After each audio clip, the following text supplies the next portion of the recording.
Bismillahirrahmanirrahim. Asyhadu Asyhadu an an la ilaha la ilaha illallah illallah wa asyhadu wa asyhadu anna anna Muhammadan Muhammadan Rasulullah. Rasulullah. Saya bersaksi Saya bersaksi dengan sebenar-benarnya dengan sebenar-benarnya bahwa tidak ada Tuhan bahwa tidak ada Tuhan kecuali Allah, kecuali Allah, dan saya bersaksi dan saya bersaksi dengan sebenar-benarnya dengan sebenar-benarnya bahwa Nabi Muhammad bahwa Nabi Muhammad adalah utusan Allah. adalah utusan Allah. Alhamdulillah.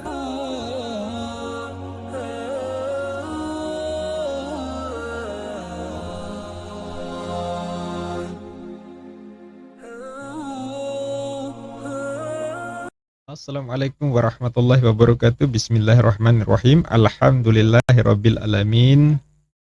Asyhadu an la ilaha illallah wahdahu la syarikalah wa asyhadu anna Muhammadan abduhu wa rasuluh. Allahumma shalli ala Muhammad wa ala alihi wa sahbihi ajmain.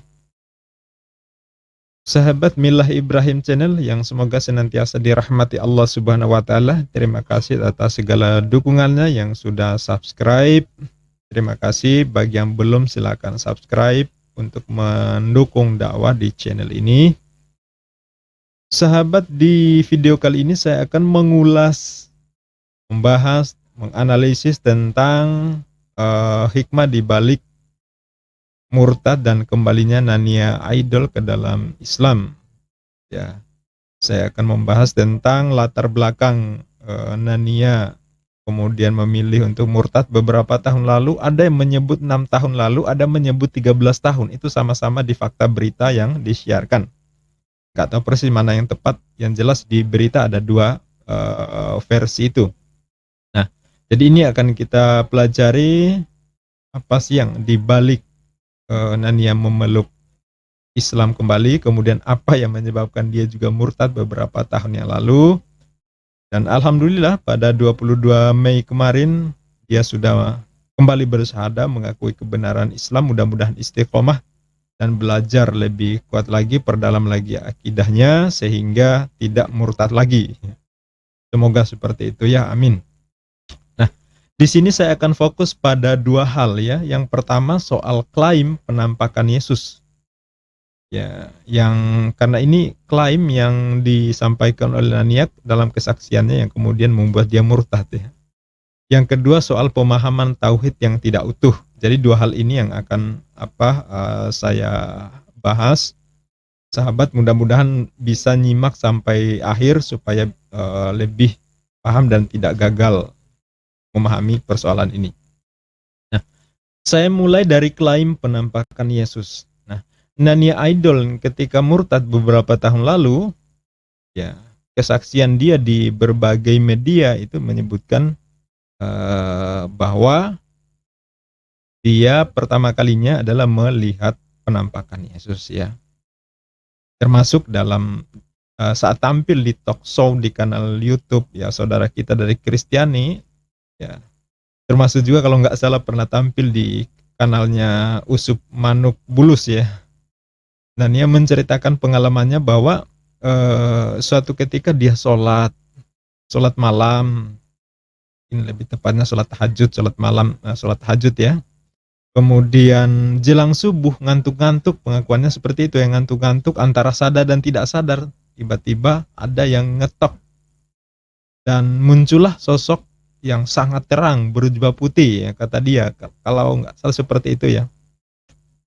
Lalu diklaim itu beneran ya, dan terkesima terus sosok itu memberi isyarat seperti mengajak minta diikuti. Dan begitulah kurang lebih kesaksiannya.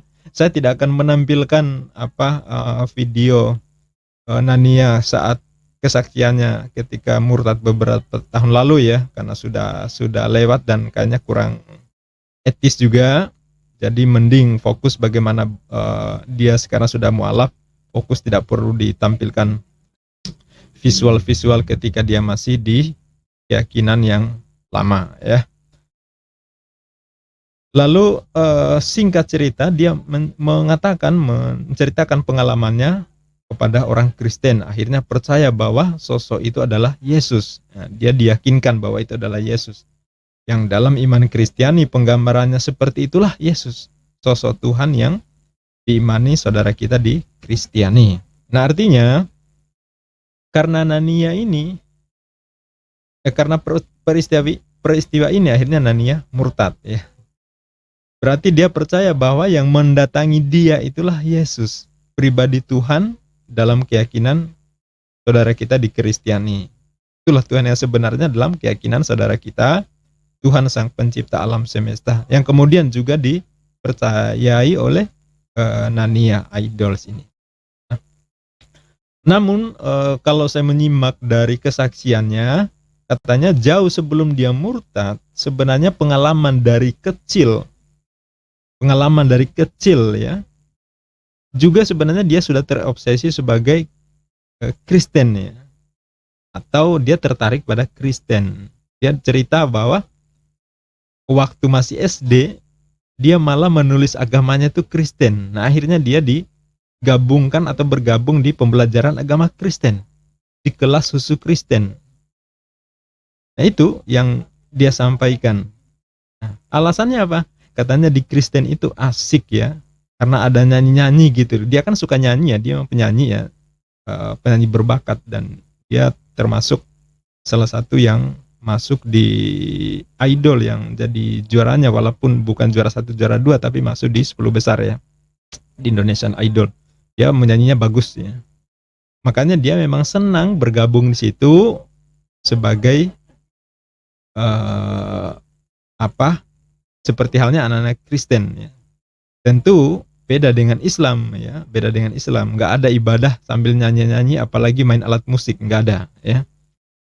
Beda dengan di Kristen, memang di kegiatan peribadatannya salah satunya adalah main musik dan bernyanyi, dan itu sangat disenangi oleh Nania. Nah, ini ceritanya dia sendiri, bukan saya ngarang-ngarang, tapi berdasarkan kesaksian yang ada ditampilkan di talk show itu. Nah, artinya apa? Dari pengalaman masa kecil itu sebenarnya sudah terbentuk image tentang asiknya dalam agama Kristen, bisa menyalurkan bakat dengan kegemaran bernyanyinya gitu ya. Dan di situ dia bergabung, bermain, bahkan belajar di kelas Kristen. Nah, secara tidak langsung ada doktrin-doktrin kekristenan di situ. Apalagi katanya ya, dia sangat senang dengan cerita-cerita dan lagu-lagu Kristen tentang Adam dan Hawa di Taman Eden. Itu pengakuannya di situ ya, yang saya simak ya. Nah, menurut saya terlepas dari soal dia ngaku ketemu sosok di kamar jelang subuh itu, sebenarnya jauh sebelumnya dia telah tersugesti doktrin-doktrin kekristenan sejak kecil ya. Ya. Nah, bisa saja apa yang dilewati Nania idol ini ada pengaruhnya dari pengalaman masa kecil. Namun dalam hal ini soal kegembiraan, ya, kegembiraan dalam keyakinan beragama tentunya, ditambah lagi jika disimak kesaksiannya, nampaknya dia sangat tidak paham tentang tauhid dalam Islam ya. Mungkin karena keaktifan bernyanyinya ya, karena dia sangat aktif bernyanyi, suka bernyanyi, dia mungkin lupa belajar apa itu Islam, seperti apa mengenal Tuhan dalam Islam, sehingga ibadah sholat hanya ikut-ikut saja, rutinitas saja, tidak berlandas pada pemahaman yang membentuk keyakinan berakidah yang benar. Itu masalahnya, dan ini juga menjadi pelajaran buat kita ya, umat Islam. Belajarlah tentang tauhid, pahami Quran surah Al-Ikhlas ayat 1 sampai 4 itu ya. Pahami benar-benar, pahami supaya enggak galau ya, enggak linglung dalam memahami keyakinan beragama. Kalau begitu, ketika muncul sosok tertentu lalu diklaim itu adalah Tuhan, itu membuktikan bahwa seseorang memang tak belajar tauhid. Mosok sang pencipta semungil itu gitu loh. Itu logikanya kan. Nah, mau minum kopi panas saja perlu ditiup, gimana menciptakan matahari ya. Ini harus di logik juga ya, harus dipahami secara logik juga. Nah, kalau dalam Islam tegas, Allah itu tak ada yang setara dengan dia, tak tergambar dengan ukuran atau dimensi apapun. Dia maha besar, dia terlalu maha untuk bisa digambar atau dilukiskan, dia maha gaib gitu ya. Sekarang kita kembali ke soal Narnia Idol yang masuk Kristen setelah melihat sosok tentang eh, seseorang yang berjubah yang muncul tiba-tiba yang kemudian diklaim itu sosok Tuhan. Dalam iman Kristiani namanya Yesus gitu ya. Bagi saya, siapapun yang ngaku bertemu Yesus, pertanyaan saya ada dua. Pertama, pertanyaan saya, dari mana Anda memastikan bahwa itu adalah sosok Yesus gitu ya? Dari mana memastikan bahwa itu adalah sosok Yesus gitu? Kan nggak menceritakan bahwa ketika muncul itu dia mengatakan, kenalkan saya Yesus, kan nggak gitu ya? Tapi kok bisa membuat kesimpulan bahwa itu Yesus? Dari mana memastikannya? Terus yang kedua, Yesus versi mana yang menemui gitu loh ya? Artinya yang muncul tiba-tiba sosok yang putih, yang terang, berjubah tadi. Itu versi yang mana? Kenapa? Sebab wajah Yesus yang diperkenalkan oleh Kristen yang gambarnya sangat banyak ya. Ada yang wajah Timur Tengah, ada yang mirip Afrika, ya, ada yang mirip wajah-wajah Cina gitu ya, ada yang wajah Asia Tenggara, ada yang kayak orang India gitu ya. Ya tergantung yang bikin bagaimana mengimajinasikan tentang sosok Yesus. Nah, banyaknya versi itu menunjukkan bahwa memang tak ada satupun dokumen atau gambar yang valid sebagai rujukan. Artinya kalau ada wajah tertentu yang memang diklaim bahwa itu valid, itu wajah Yesus, tentu nggak akan aneka ragam. Adanya keanekaragaman wajah Yesus mungkin ratusan bahkan mungkin ribuan ya, kita baca di berbagai media, itu menunjukkan bahwa memang tak ada yang valid ya, karena memang nggak ada meninggalkan lukisan atau patung yang menggambarkan Yesus, nggak ada. Nah, sebab di masa itu ya pembuatan patung lukisan makhluk bernyawa dilarang ya sampai sekarang sih. Jadi membuat lukisan atau patung makhluk bernyawa memang dilarang oleh Tuhan. Ya, baik dalam kitab Perjanjian Lama, ya, kitab Bible Perjanjian Lama, maupun kalau dalam Islam adanya juga di hadis ya, larangnya seperti itu jelas. Wajar kalau memang nggak ada pendokumentasian wajah Yesus, nggak ada. Lalu yang menemui Narnia atau siapapun yang mengaku ketemu Yesus itu wajah versi yang mana ya? Yesus versi yang mana gitu kan? Yang mirip Afrika, yang mirip sipit-sipit kayak orang Cina, atau apa itu hidung mancung mata belau seperti India, atau wajah-wajah teduh kayak Asia, atau seperti apa? Saya pengen konfirmasi itu gitu ya, versi yang mana. Nah, paling biasanya mereka bilang, ya berjubah putih lah, rambut sebahu, ganteng, gayanya begini mengajak atau menyambut gitu ya, teduh ya. Terus malah ada yang mengaku memperlihatkan telapak tangannya bolong gitu ya, dilengkapi dengan drama penggambaran bahwa itu bekas ya, mungkin bekas dipaku oleh Hansi Promawi saat penyaliban gitu ya. Nah, ada yang lebih spektakuler lagi ya, katanya apa Yesus itu tampil hanya pakai, aduh nggak tega disebutin ya, pelecehan banget sih menurut saya. Nah bro, bukan cerita-cerita itu hasil penggambaran dari patung atau lukisan yang memang sudah pernah dilihat sehingga itu membentuk imajinasi. Nah itu sudah terimajinasi, tersugesti gitu dalam pikiran. Apalagi kan sudah berapa lama itu dibuatin film ya, The Jesus itu ya. Itu tentu makin menguatkan pembentukan karakter sosok Yesus dalam pikiran seperti yang digambarkan di film-film, di lukisan-lukisan. Ya. Artinya apa? Cerita-cerita tentang kesaksian ketemu Yesus, ya saya kira nggak jauh dari wajah-wajah yang terbentuk dari patung atau lukisan atau film. Ya, adanya ya nggak jauh-jauh dari situ. Nah, dan ternyata cerita-cerita kesaksian gitu yang bikin sebagian warga Oten terkesima, ya. Makanya kanal Ucup Manubulus, ya skenarionya sering gitu. Ya, memang membuat terkesima gitu ya, menarik sekali ya. Ya Murtadi ngaku ketemu Yesus. Namun sebagian apologet atau pendeta ya justru prihatin dengan klaim-klaim seperti itu ya. Mereka prihatin dan nggak percaya dengan klaim-klaim gitu. Artinya ada juga yang memang cerdas menyikapi. Ya, jadi nggak gampang percaya gitu ya. Contoh seperti misalnya pendeta Muriwali atau MYM. Dia terang-terangan menilai miring kesaksian artis yang ditampilkan di kanalnya Ucup Manuk Bulus itu ya. Nah, gara-gara itu juga dia sempat diserang oleh beberapa orang, diantaranya ya wanita bernama samaran Fatime Kisakdi itu ya, yang tersinggung ya karena merasa dituduh murtadin abal-abal. Ya padahal ya memang kenyataannya begitu, dia itu murtadin abal-abal. Ya nggak ada yang percaya dia itu murtadin beneran ya, ya kecuali mungkin ya kaum sekandangnya ya. Tapi kalau kita muslim menyimak kesaksiannya itu mustahil dia seorang muslim, apalagi ngaku apa militan atau apa ya, bohong semua itu. Nah aslinya ya memang dari sononya udah oten ya, tapi ngaku murtad ya tentu biar dapat fulus ya, ya pastinya kan orientasinya itu. Karena kalau nggak ngaku murtadin biasanya nggak banyak saweran, tapi kalau ngaku murtadin wah itu banyak nyawer ya.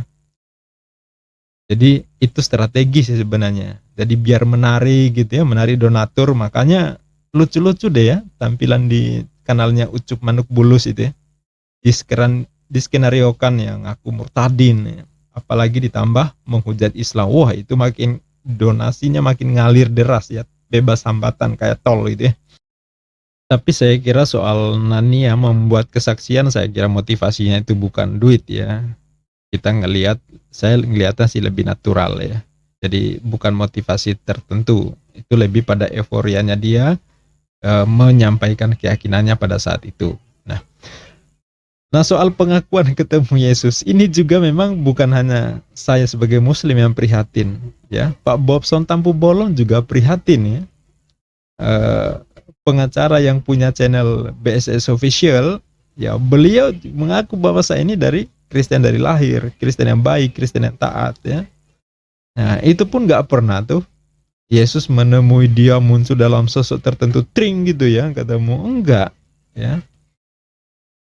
Masa iya sih mau udah Kristen baru kemarin, apalagi nggak Kristen terus ngaku bertemu dengan Yesus, ditemui Yesus, wah itu. Nah itu termasuk yang dipersoalkan oleh Pak Bobson Tampu Bolon. Jadi bukan hanya kita muslim yang menilai itu miris ya, tetapi saudara kita di Kristiani juga yang cerdas, yang objektif, mereka juga prihatin ya. Ada Pak Bobson Tampu Bolon, ada Pak Muriwali ya. Oke. Sekarang soal klaim kebenaran ya. Klaim kebenaran, apa iya yang datangi itu adalah Yesus ya. Nah, untuk hal ini memang saya nggak mau mencampuri keyakinan siapapun yang bikin kesaksian atau yang membenarkan kesaksian mereka. Nah, saya hanya menilai dari perspektif saya sebagai muslim, ya. Perspektif pribadi saya. Karena kesaksian itu disiarkan ke publik, maka saya juga berhak untuk menyiarkan penilaian. Nah, ambil contoh misalnya kesaksian Nania Idol ya, saat murtad dulu. Dia kan ngaku ketemu Yesus subuh-subuh ya, jelang subuh gitu ya. Muncul dalam sosok yang terang benderang gitu ya. Kemudian diyakini itu adalah Yesus. Apa iya itu Yesus? Nah, kalau menurut saya sih bukan ya. Menurut saya bukan. Nah, kalau emang nyata beneran ya ada sosok yang ketemu dia, saya lebih menilainya itu adalah iblis. Karena iblis itu bisa mengaku, bisa menyamar sebagai malaikat terang. Bahkan ngaku Tuhan juga bisa kalau iblis itu ya. Biasa, namanya juga kelakuan iblis. Kalau kita baca di Bible, iblis itu pernah nyuruh Yesus nyembah dia gitu ya. Nah, jadi iblis minta disembah pernah ya. Tapi tentu Yesus menghardik iblis dan menyuruh iblis agar menyembah Tuhan. Hanya kepada Tuhan saja iblis itu harusnya berbakti. Seperti yang diriwayatkan dalam Matius pasal 4 ayat 10, kemudian di Lukas pasal 4 ayat 8. Nah, ini sekaligus bantahan buat Kristen yang bilang, oh iblis itu hanya spirit, bukan makhluk, bukan sosok tertentu, dia kuasa kegelapan gitu ya. Bukan katanya seperti itu. Nah itu terkait pertanyaan kalau ditanya siapa pencipta iblis, ya begitu jawabannya katanya, oh iblis tidak diciptakan, iblis itu bukan sosok tertentu, iblis itu hanya spirit ya. Jadi kalau kita marah itu adalah itulah spirit iblis, tapi dia bukan dalam sosok tertentu. Nah, ini jelas bertentangan dengan ayat Matius pasal 4 ayat 10, Lukas pasal 4 ayat 8, berbeda sekali, bertentangan ya. Sebab kalau hanya spirit, bukan sosok makhluk, ngapain Yesus ngajak iblis menyembah Tuhan gitu ya. Nah, kalau bukan sosok tertentu, masa iya bisa bawa Yesus 40 hari ke sana kemari gitu, ditaruh di bumbungan bait Allah. Nah, terus nggak bisa gitu ya. Jadi boleh dong ya, saya juga punya keyakinan berbeda, punya keyakinan bahwa yang menemui siapa Nania, kalau memang betul-betul ya Nania, kesaksian Nania itu benar, ada yang didatangi oleh sosok tertentu, saya lebih mengimaninya atau lebih memastikan, meyakininya itu bukan Yesus, tetapi iblis yang menyamar jadi malaikat terang. Karena sekali lagi iblis itu bisa ngaku malaikat, ngaku Tuhan ya. Ya, tentu bukan Yesus yang sebenarnya, tetapi iblis yang menyamar dan mengaku sebagai Yesus atau seperti Yesus, kan gitu ya. Karena sosok atau figur Yesus atau penggambaran tentang Yesus sudah ada di benak Nania dan lain-lain gitu ya, berdasarkan imajinasi yang sudah saya jelaskan tadi di awal ya. Nah, artinya kalau misal tuh sosok datang ke saya, ya jelas mungkin saya tampol gitu ya. Karena saya tak mengimani mosok Tuhan kurang kerjaan begitu. Saya yakin Tuhan tak sekerdil itu ya. Nggak senorak itu ya. Itu menurut saya. Mosok Tuhan pencipta alam semesta jagat raya, penguasa sorga, penguasa apa segala yang ada, mosok seperti itu. Saya termasuk yang menolak klaim-klaim seperti itu. Jadi poin pertama soal kesaksian Nania, ya seperti itu dalam pandangan saya. Nah, sekarang poin kedua soal pemahaman tauhid yang menurut saya sangat lemah ya. Si Nania ini agak minus ya. Nah, saya nyimak dari kesaksian Nania saat diwawancara salah satu media di kanal YouTube. Saya menyimpulkan bahwa dia memang agak problem dalam pemahamannya ya.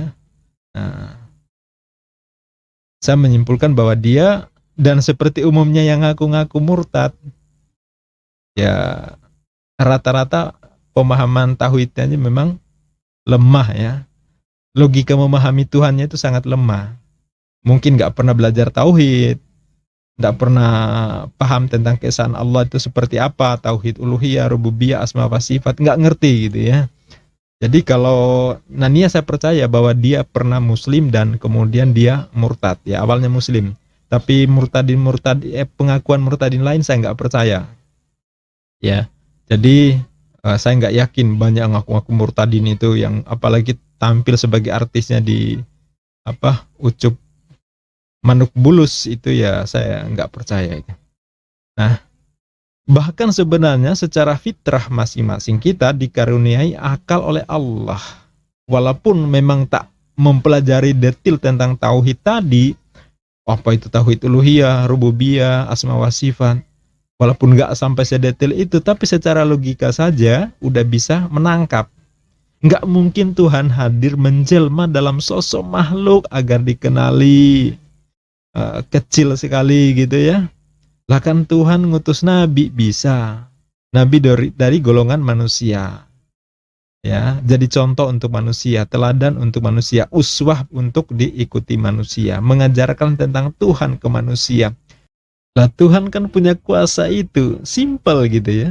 Nah terus ada yang bilang dulu Tuhan itu mengutus nabi, tapi kemudian Tuhan langsung menjelma dalam rupa manusia, mengajarkan manusia agar mengenali Tuhan ya.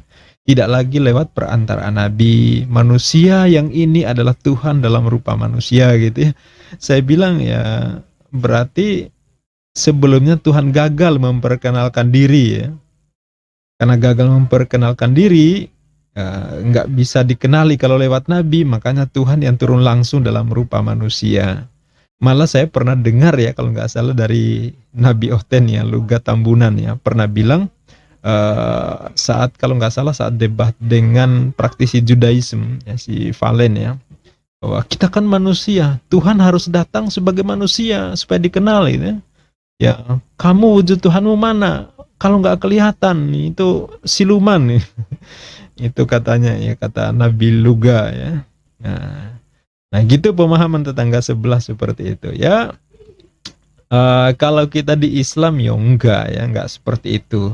Saya kira surah Al-Ikhlas ayat 1-4 udah cukup ya. Pahami baik-baik, kelar deh ya. Siapapun yang pernah memperkenalkan Tuhan-Tuhan selain Allah, ukur pakai ayat ini, parameternya pakai ayat ini, standarnya pakai ayat ini, nggak ada yang lolos gitu ya. Nah, seperti di Quran surah Al-Ikhlas ayat 4, bagi kita yang muslim, Qul huwallahu ahad, Allahu ahad. Allah itu Esa. Esa ya Esa. Nah, ukur pakai Esa. Ya, nggak usah diurai Esa dalam sekian pribadi, Esa dalam kesatuan, ya, sekian dalam keesaan. Oh, dalam keesaan ada sekian pribadi, enggak ya. Ya, itu mah angel ya. Nah, Islam menegaskan keesaan Allah itu tidak perlu dipecah-pecah dalam unsur, dalam dimensi ini. Itu Esa ya cukup, udah sampai di situ. Nah, dan dalam Islam apapun mazhabnya, ya udah kelar soal keesaan Allah, nggak lagi dibahas ya. Nggak ada yang bicara bagaimana Allah, berapa pribadi, bagaimana dia bekerja, nggak ada ya, karena sudah jelas, seperti sudah tegas, nggak perlu lagi mempersoalkan itu. Nah, tentu beda dengan saudara kita di Kristiani. Sudah lebih 2000 tahun lalu sampai hari ini, ya masih belum sepakat berapa jumlah isi kitabnya. Katolik dan Protestan masih beda ya jumlah isi kitabnya. Kemudian termasuk soal ketuhanan masih debat, sampai hari ini belum sepakat. Mereka masih mempersoalkan atau memperdebatkan bagaimana konsep ketuhanan ya. Mana Tuhan yang benar masih diperdebatkan sampai hari ini. Ya, di kalangan apologet Kristen di Indonesia ya kita bisa lihat ya. Ada yang kekeh bahwa Yesus adalah Bapa itu sendiri ya. Ada juga yang kekeh 3 pribadi dalam keesaan ya. Ada yang kekeh Yesus adalah satu-satunya ilah yang benar, seperti yang dikampanyekan oleh pendeta Henry Tandianta itu ya. Ada juga yang triteo, seperti yang kita dengar dari apologet si Jody ya. Terus ada juga yang tegas menolak ketuhanan Yesus ya, hanya menerima Yesus sebagai utusan ya. Tapi ya tetap Kristen, seperti yang dikampanyekan oleh Frans Donal ya. Kekeh menyebutkan, menjelaskan, memastikan bahwa Yesus hanya utusan ya, Yohanes 17 ayat 3. Nah, jadi beda denom, beda pula konsep teologisnya. Nah, kalau di Islam Esa ya Esa, nggak perlu di blender lagi, nggak perlu diurai lagi, nggak perlu dijelaskan lagi, itu Esa ya Esa, cukup ya kan gitu ya. Nah, kemudian yang syarat kedua, parameter kedua itu Allahus Somad. Allah tempat bergantung segala sesuatu. Segala makhluk bergantung pada Allah sang penciptanya ya, sang penguasanya. Selain Allah ya adalah ciptaan atau makhluk. Apapun jenisnya ya, malaikat ya, jin ya, manusia, hewan, tumbuhan, binatang, planet ya, kejadian yang akan datang, semuanya itu adalah Allah yang berkuasa menciptakan. Apapun itu di bawah kekuasaan Allah. Tak ada satupun yang terjadi tanpa pengetahuan Allah. Tak ada kejadian tanpa izin Allah. Nah, sembahan-sembahan yang diklaim sebagai Tuhan selain Allah, ya mereka bisa nggak memenuhi syarat ini? Apakah mereka mencipta? Enggak. Ya, malah dia punya sejarah permulaan ya, kayak apa gitu ya.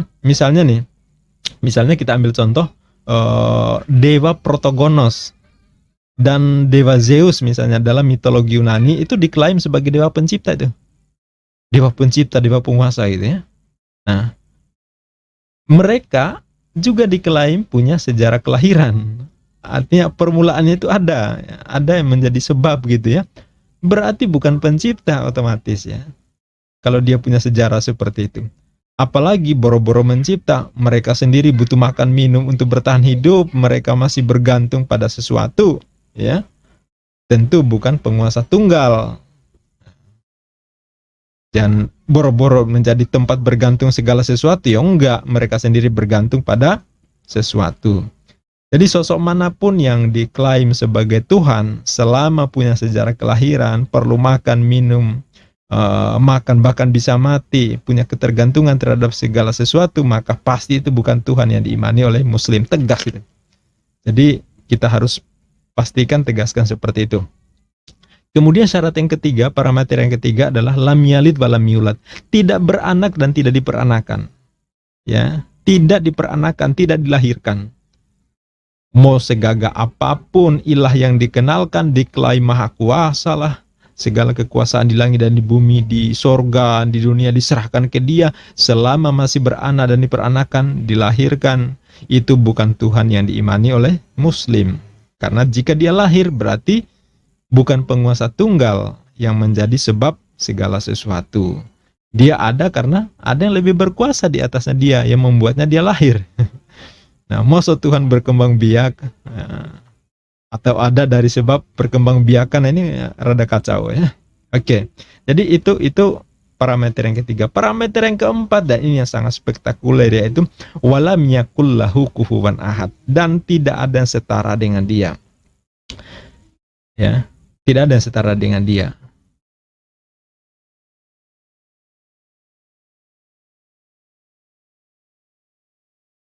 Ketika diperkenalkan ini, itu loh Tuhan yang Maha Kuasa, langsung pakai ayat ini, lolos enggak? Apa ada tampilan gambar, visual, bentuk, ukuran, dimensi, terpikirkan, terimajinasi? Ada, oh berarti bukan Tuhan. Bukan Tuhan diimani oleh Muslim. Kenapa? Selama masih ada yang setara, menyerupai, berbentuk, terjangkau oleh akal pikiran manusia, maka dia tidak maha. Karena masih terjangkau kesetaraan. Ya. Jadi sembahan-sembahan dalam mitologi apapun, semuanya digambarkan mirip hewan, manusia gitu ya. Ada yang gagah, ada yang serem gitu ya. Nah, ukuran dan bentuknya begini dan begitu ya. Berarti bisa disetarakan dengan salah satu jenis makhluk ya. Contoh misalnya Zeus, seperti manusia modelnya ya. Bagaimana sih Zeus ini seperti manusia ini menciptakan matahari yang diameternya 1,4 juta kilometer ya. Jadi bagaimana sih Zeus menciptakan matahari? Dan panas matahari paling rendah 6.000 derajat Celcius, bahkan mencapai 200 juta derajat Celcius. Boro-boro bikin matahari, deketin matahari aja udah kelar hidupnya gitu ya. Masa itu yang disebut pencipta alam semesta? Kan nggak mungkin gitu ya. Jadi kalau Allah udah final, laisa kamitslihi, tidak dapat dimisalkan sesuatu dengan segala sesuatu, tidak dapat disetarakan. Jadi nggak sanggup deh akal kita itu menjangkau. Dia terlalu maha. Allahu Akbar ya. Makanya kita sering-sering zikir, Subhanallah, Maha Suci Allah, Alhamdulillah, segala puji bagi Allah, Allahu Akbar, Tuhan Maha Besar, Dia Maha Besar, La ilaha illallah, tiada ilah yang hak disembah selain Dia, wahdahu la syarikalah, dan tak ada sekutu baginya. Tak ada yang sekutunya Allah, nggak ada ya. Walillahi mulkus samawati wal ardi wallahu ala kulli syai'in qadirun. Dia yang merajai, dia memiliki, dia menguasai segala sesuatu, entah itu di langit, entah itu di bumi, dimanapun itu di bawah kekuasaan Allah. Dia maha kuasa atas segala sesuatu, semuanya di bawah kekuasaan Dia.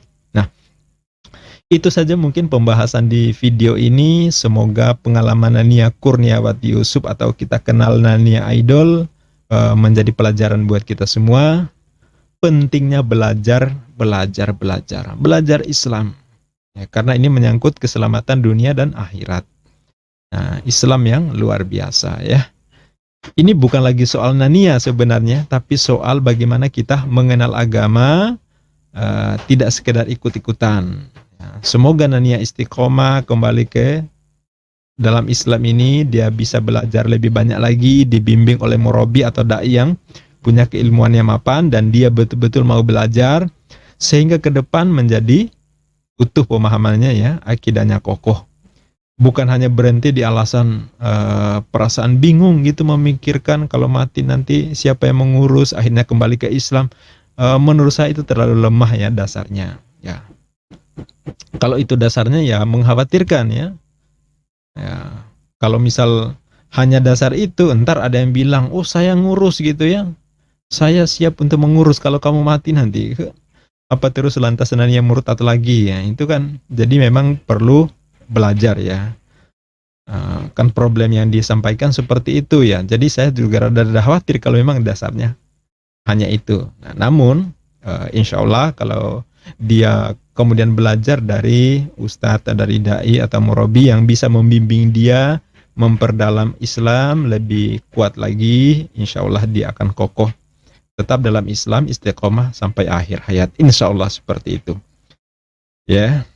Dan kita juga mengambil pelajaran dari situ, termasuk yang saya ulas, saya bahas di video kali ini, itu motivasinya, itu tujuannya. Ini kita ambil pelajaran dari perjalanan hidup Nania. Mudah-mudahan tidak ada Nania-Nania lain yang seperti ini, dan cukuplah satu Nania, dan Nania pribadi, Nania sendiri tetap dalam Islam sampai akhir hayatnya. Insya Allah demikian.